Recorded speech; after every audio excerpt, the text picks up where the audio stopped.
Friends, स्वागत है आपका हमारे यूट्यूब चैनल पे। आज हम इस वीडियो में इंजेक्शन मोल्डिंग को समझने की कोशिश करेंगे। बहुत डिटेल में मैं आपको समझाने वाला हूँ, इसीलिए ये वीडियो जो है तीन तीन सेक्शन में डिवाइड होगा।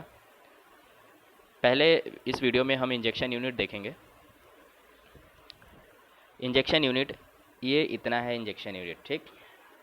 ये पूरा आपको मोल्डिंग इंजेक्शन मोल्डिंग मशीन आपको दिखाई दे रहा है। इसमें फर्स्ट जो है इंजेक्शन यूनिट है, दूसरा आपका क्लैंपिंग यूनिट और तीसरा आपका आता है मोल्ड। तो ये जो मोल्ड है ना, मोल्ड इतना, ये टूल रूम का पार्ट होता है, ठीक है। क्यों? क्योंकि ये इतना सेक्शन ही हम लोग चेंज करते हैं। ये हम रिक्वायरमेंट के हिसाब से ही सेट करते हैं। जो हमें पार्ट चाहिए वो उस पार्ट का हम लोग मोल्ड लगाते हैं। जो कैविटी होता है वो स्पेसिफिक पार्ट के लिए स्पेसिफिक कैविटी होता है। तो ये मोल्ड हम चेंज करते हैं जो पार्ट हमें चाहिए होता है उस हिसाब से, ठीक है। तो इंजेक्शन यूनिट अभी इस वीडियो में हम देखेंगे। इंजेक्शन यूनिट में सबसे पहला आपका यहाँ पे लगा हुआ है मोटर। और मोटर का काम क्या है? इस स्क्रू को, इस बैरल को क्या करना? आगे पीछे मूव करना, बैक एंड फोर्थ मूव करना, ठीक। दूसरा है आपका, ये है हॉपर, इसको बोलते हैं हॉपर। हॉपर में क्या करते हैं? यहाँ पे हम लोग मटेरियल को फीड करते हैं। मटेरियल जो होता है प्लास्टिक ग्रेन्यूल्स फॉर्म में होता है, जो हम हॉपर में फीड करते हैं, ठीक। ये है आपका वाल्व, ठीक। ये आपका हीटर, हीटर लगा हुआ है। हीटर का काम क्या होता है? मटेरियल को यहाँ पे हीट करना, ठीक। तो देखिए, सबसे पहले ये जो बैरल होता है, ये जो स्क्रू होता है, ये तीन पार्ट में डिवाइड होता है, ओके। जो पहला जो पार्ट होता है उसको हम बोलते हैं मैट्रिक जोन। क्या बोलते हैं? Matric zone.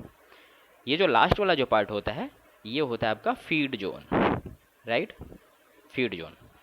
ये बीच वाला जो होता है ये होता है ट्रांजिशन जोन। ट्रांजिशन जोन क्यों बोलते हैं? क्योंकि फीड जोन से मैट्रिक जोन में ट्रांसफ़र करना है, ठीक।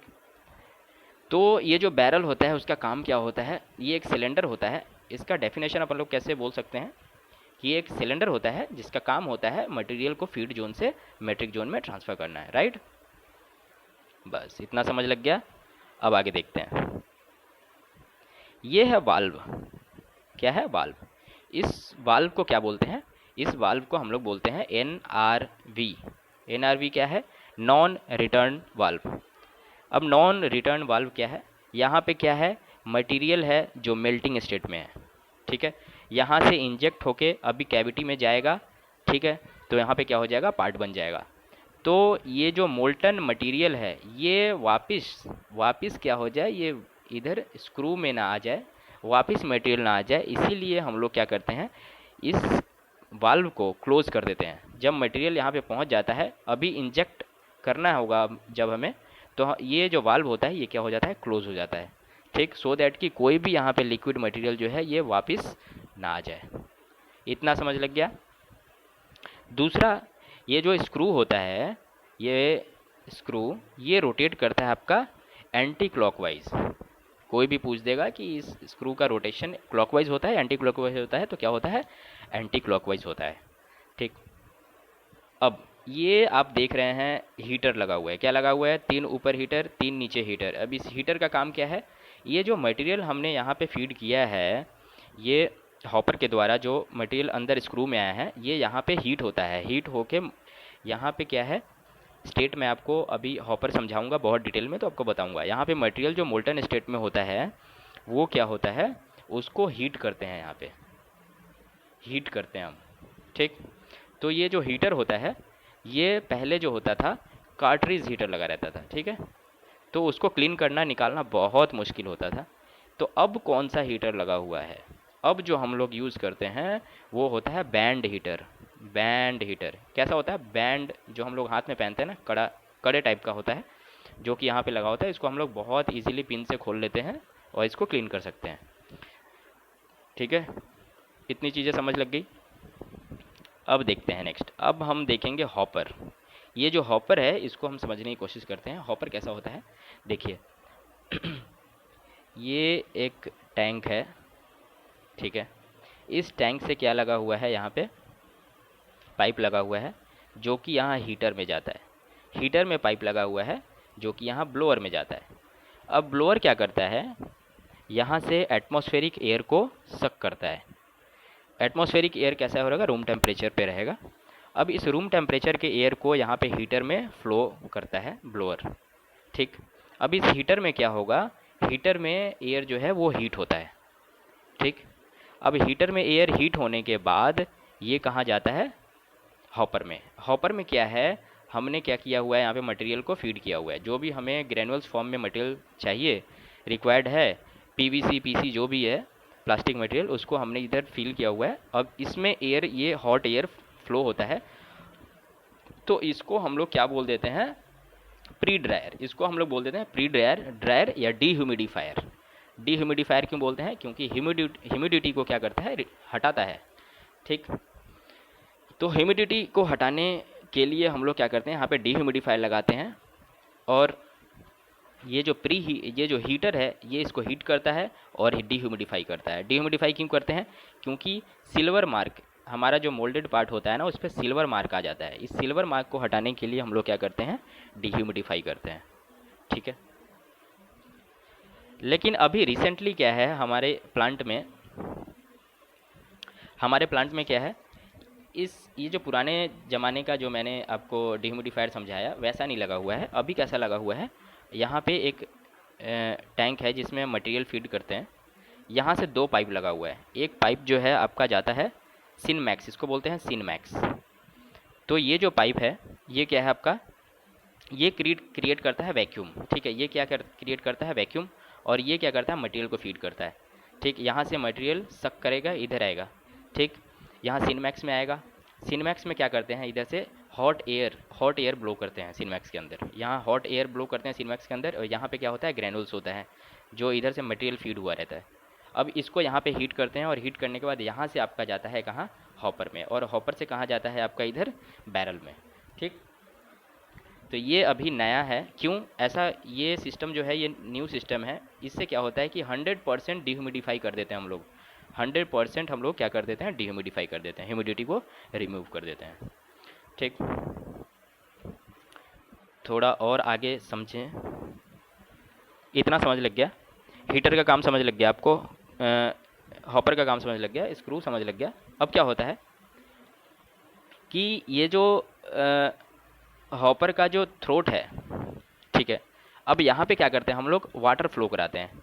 वाटर फ्लो क्यों कराते हैं हॉपर के थ्रोट को, ये हॉपर है, हॉपर का ये थ्रोट है, इस थ्रोट को हम लोग यहाँ पे वाटर फ्लो क्यों कराते हैं, क्योंकि ये जो बैरल का जो टेम्परेचर है ये बहुत हाई होता है, क्योंकि यहाँ पे हीटर लगा हुआ है, 3 ऊपर 3 नीचे। तो बैरल का जो टेम्परेचर है, ये टेम्परेचर इस हॉपर के थ्रोट का जो टेम्परेचर है उसको एक्सीड न कर जाए। अगर उसके टेम्परेचर तक पहुंच जाता है, सपोज कीजिए ये बैरल का जो टेम्परेचर है, अगर ये टेम्परेचर अब थ्रोट का टेम्परेचर पहुंच जाता है, थ्रोट का टेम्परेचर बैरल के टेम्परेचर तक पहुंच जाता है, तो क्या होगा कि मटेरियल यहीं पे मेल्ट कर जाएगा। और जब मटेरियल यहाँ पे मेल्ट कर जाएगा थ्रोट पे ही, तो ये फ्लो नहीं होगा, यहीं पे जम जाएगा, ठीक। इसीलिए हम लोग क्या करते हैं, इसको कोल्ड करते हैं, ताकि ये बैरल का टेम्परेचर वहाँ रीच ना कर जाए। और बैरल के टेम्परेचर को कंटिन्यू हम लोग मेज़र करते हैं, ठीक। बैरल का जो टेम्परेचर होता है इसको हम लोग कंटिन्यू मेज़र करते हैं। इसके लिए हम लोग क्या करते हैं, थर्मोकपल लगाते हैं, ठीक है। इतना समझ लग गया। अब इसमें समझने का वाला क्या चीज़ है, देखते हैं। मोटर आपको समझ लग गया, हॉपर समझ लग गया, स्क्रू समझ लग गया, ठीक, हीटर समझ लग गया। एक चीज़ होता है बैक प्रेशर, और बैक प्रेशर क्या होता है जब ये स्क्रू पीछे की तरफ, आगे की तरफ तो मूव करेगा, लेकिन जब पीछे की तरफ मूव करता है तो बहुत स्लोली मूव कराते हैं, ठीक है, बहुत स्लोली मूव कराते हैं। और ये पीछे से कोई प्रेशर लग रहा होता है, ऑब्वियसली कोई प्रेशर हमें लगाना पड़ेगा, क्रिएट करना पड़ेगा, क्योंकि ये बहुत तेज़ी से मूव ना करे। अगर बहुत तेज़ी से अगर बैरल पीछे की तरफ मूव करता है, तो जो भी मटेरियल यहाँ से हम लोग फीड करते हैं ना, वो एक कंसिस्टेंट ऑर्डर में नहीं रहेगा। तो अगर मटेरियल ही अगर अच्छे तरह से यहाँ पे ना आए, तो फिर हमारा पार्ट ही अच्छा नहीं बन पाएगा, ठीक है। इसीलिए मटेरियल कंसिस्टेंट ऑर्डर में यहाँ पे सेट करने के लिए हम लोग जो बैरल को पीछे की तरफ मूव कराते हैं, वो बहुत स्लो स्पीड में कराते हैं, उसी को बोलते हैं हम लोग बैक प्रेशर। तो यहाँ से एक प्रेशर अप्लाई करते हैं जिसको बोलते हैं बैक प्रेशर, ठीक है। इतना समझ लग गया। अब देखिए, ये जो बैरल है इसका जो इंजेक्टर है, ये इंजेक्टर है, यहाँ पे क्या है, प्रेशर यहाँ पे प्रेशर ज़्यादा लगेगा, क्यों? क्योंकि एरिया यहाँ पे कम है। ठीक, तो प्रेशर क्या होता है? Force per unit area. ठीक, एरिया कम है तो प्रेशर ज़्यादा लगेगा, इसीलिए अपने को हाई प्रेशर चाहिए होता है। अगर हाई प्रेशर में यहाँ से इंजेक्ट करेंगे, हाई प्रेशर में हम लोग इंजेक्ट करेंगे तो उसका ही फ़ायदा होता है। उसका फ़ायदा क्या होता है? फ्लो मार्क नहीं आता है। जो मोल्डेड पार्ट है उस पर क्या होता है? फ्लो मार्क नहीं आता है। ठीक, तो फ्लो मार्क को हटाने के लिए हम लोग क्या करते हैं? हाई प्रेशर में इंजेक्ट करवाना पड़ता है। ठीक है, और दूसरा चीज़ क्या है, एक और, ये मोल्ड में मैं समझाऊंगा लेकिन यहाँ भी बता देता हूँ। यहाँ पे हम लोग मोल्ड को भी कोल्ड करने के लिए वाटर कंटिन्यू सप्लाई करते हैं। क्यों? क्योंकि ये जो पार्ट होता है ना, पार्ट जब यहाँ पे कैविटी में आ जाएगा पार्ट, तो गर्म रहेगा, हीट रहेगा, तो हम उसी समय पार्ट को इंजेक्ट नहीं कर लेते हैं, निकाल नहीं लेते हैं। अगर निकाल लेंगे तो क्या होगा? सिंक मार्क आ जाएगा। सिंक मार्क आ जाएगा। तो सिंक मार्क क्यों आता है? जब हम वाटर कंटिन्यू फ्लो नहीं कराते हैं इसको, मोल्ड को ठंडा करने के लिए। पार्ट यहाँ आ गया, अब पार्ट ठंडा होगा, पार्ट ठंडा होगा, रूम टेम्परेचर पे रहेगा, तभी हम लोग निकालेंगे। अदरवाइज पार्ट क्या होगा? सिंक हो जाएगा, सिकुड़ जाएगा। तो उसको बचाने के लिए हम लोग कंटिन्यू यहाँ पे वाटर फ्लो कराते हैं मोल्ड में। ये मैं मोल्डिंग वाले में भी बताऊँगा। तो अभी इतना आपको समझ लग गया।